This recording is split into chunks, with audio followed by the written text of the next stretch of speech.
Union Bharat America व्यापार समझौते के खिलाफ एकजुट होकर लड़ेंगे। एसकेएम ने 9 मार्च को संसद के सामने किसान मजदूरों की रैली का आह्वान किया। लेखक जगमोहन ठाकन।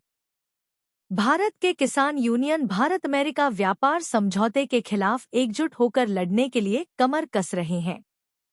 मुख्य किसान यूनियनों ने हरियाणा के कुरुक्षेत्र में संयुक्त किसान मोर्चा एसकेएम के बैनर तले बैठक की और भारत अमेरिका व्यापार समझौते के खिलाफ पूरे भारत में एक साथ लगातार संघर्ष की योजना बनाई,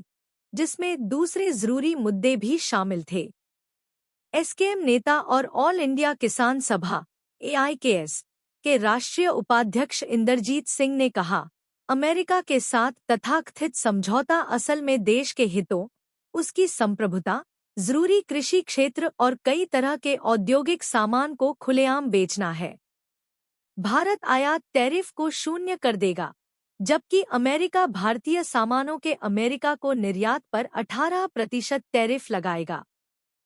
अमेरिकी सर्वोच्च न्यायालय द्वारा ट्रंप के टैरिफ को गैर संवैधानिक ठहराए जाने के बाद भी भारत ने एकतरफा फ्री ट्रेड घोषणा के खिलाफ अपनी बात नहीं रखी है। अब भारत को इस समझौते पर हस्ताक्षर नहीं करना चाहिए और इसके बजाय वैश्विक दक्षिण के दूसरे विकासशील देशों और ब्रिक्स, शंघाई कोऑपरेशन आदि जैसे गुटों के साथ मिलकर विकसित देशों के साथ बातचीत करनी चाहिए, जैसा कि पिछले हफ्ते नई दिल्ली में ब्राजील के राष्ट्रपति लूला दा सिल्वा ने सही सुझाव दिया था। 24 फरवरी को कुरुक्षेत्र में हुई एसकेएम की बैठक में इस समझौते के खिलाफ उठाए जाने वाले कदमों के बारे में बताते हुए डॉक्टर इंद्रजीत ने बताया, एसकेएम की राष्ट्रीय परिषद बैठक में यह तय किया गया है कि जब तक सभी बड़ी मांगें पूरी नहीं हो जाती, जैसे भारत अमेरिका व्यापार समझौते पर हस्ताक्षर न करना, बिजली विधेयक, बीज विधेयक, चारों श्रम संहिताएं, जी राम जी अधिनियम, C2+50% की दर पर MSP के लिए कानूनी गारंटी, कर्ज माफी और LARR अधिनियम 2013 को लागू करने की मुख्य मांगें पूरी नहीं हो जाती, तब तक मजदूरों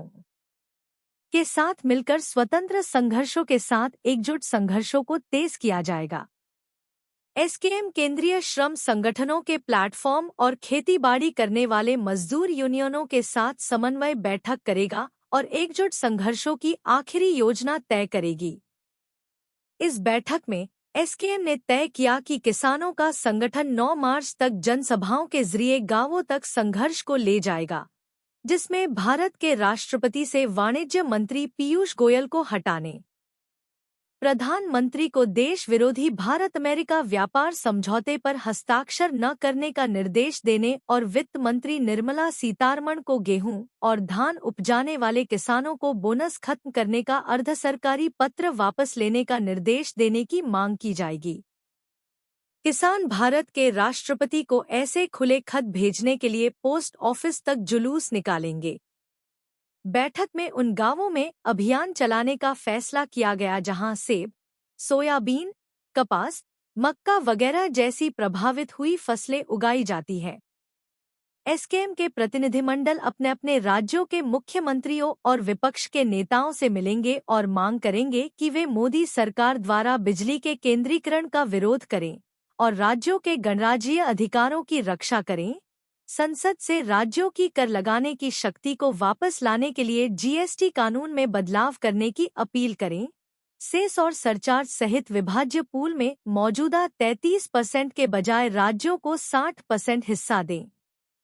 बैठक में श्रम संगठनों और खेतीबाड़ी के मजदूरों के प्लेटफॉर्म के साथ संसद के अगले सत्र के पहले दिन 9 मार्च को जंतर मंतर पर एक मजदूर किसान संसद आयोजित करने का फैसला किया गया।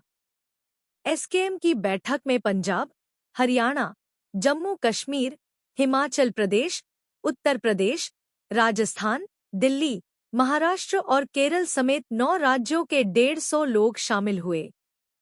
बैठक में सभी राज्य के समन्वय समितियों से कहा गया कि वे 10 मार्च को बरनाला, पंजाब से शुरू होकर 13 अप्रैल जलियांवाला बाग दिवस तक पूरे भारत में महापंचायतें करें।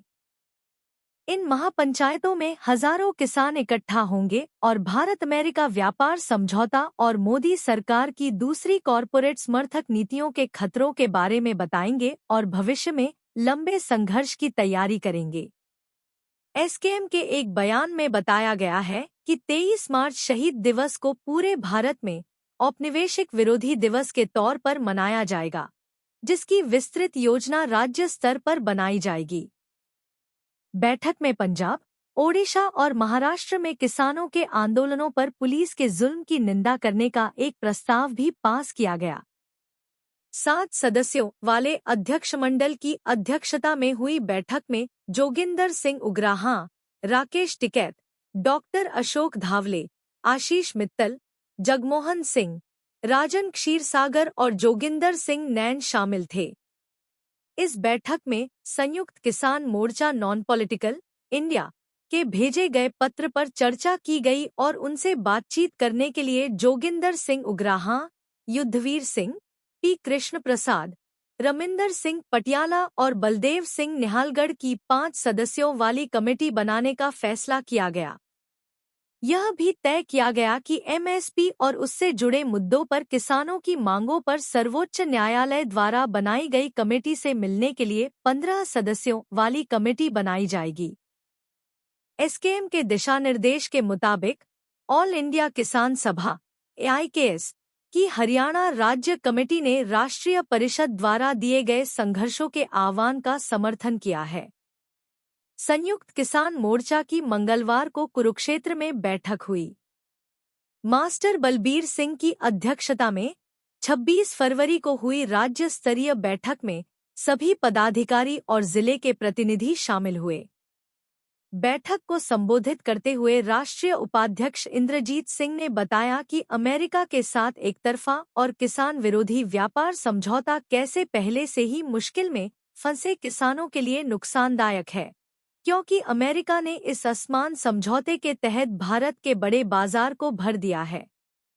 जिन दूसरे मुद्दों की सबसे ज्यादा आलोचना हुई, उनमें बाढ़ से फसलों को हुए नुकसान का सही मुआवजा न देने के मामले में हरियाणा सरकार का धोखेबाज रवैया, प्राइवेट इंश्योरेंस कंपनियों के भ्रष्टाचार के घोटालों को बचाना और धान खरीद के घोटालों में कोई कार्रवाई न करना शामिल है। एसकेएम के साथ किसान सभा के कार्यकर्ता 9 मार्च से पहले पूरे राज्य में किसानों से संपर्क करेंगे ताकि उन्हें आयात टैरिफ खत्म करके मुक्त व्यापार समझौते से होने वाले खतरों के बारे में जागरूक किया जा सके। AIKS, श्रम संगठनों और एसकेएम द्वारा मिलकर 9 मार्च को जंतर मंतर पर किसानों और मजदूरों के समानांतर संसदीय सत्र में भी किसान सभा हिस्सा लेगी। इस समानांतर सत्र में भारत के राष्ट्रपति से प्रधानमंत्री को देश विरोधी भारत अमेरिका व्यापार समझौते पर हस्ताक्षर न करने, बिजली संशोधन विधेयक, बीज विधेयक, श्रम संहिताओं को वापस लेने और मनरेगा को फिर से लागू करने का निर्देश देने की मांग की जाएगी। यद्यपि एसकेएम ने श्रम संगठनों और खेतीहर मजदूरों के प्लेटफॉर्म के साथ संसद के अगले सत्र के पहले दिन 9 मार्च को जंतर मंतर पर मजदूर किसान संसद आयोजित करने का फैसला किया है, सवाल बना हुआ है कि क्या वे दिल्ली में घुसने में कामयाब होंगे? क्या भाजपा की केंद्र सरकार, जिसने 3 खेतीबाड़ी के बिलों के खिलाफ किसानों के आंदोलन के दौरान 13 महीने तक किसानों के दिल्ली में प्रवेश पर रोक लगाई थी, किसानों को ऐसा करने देगी? क्या यह फिर से किसानों और सरकार के बीच एक और रस्साकशी होगी? इन सवालों के जवाब 9 मार्च को मिलेंगे।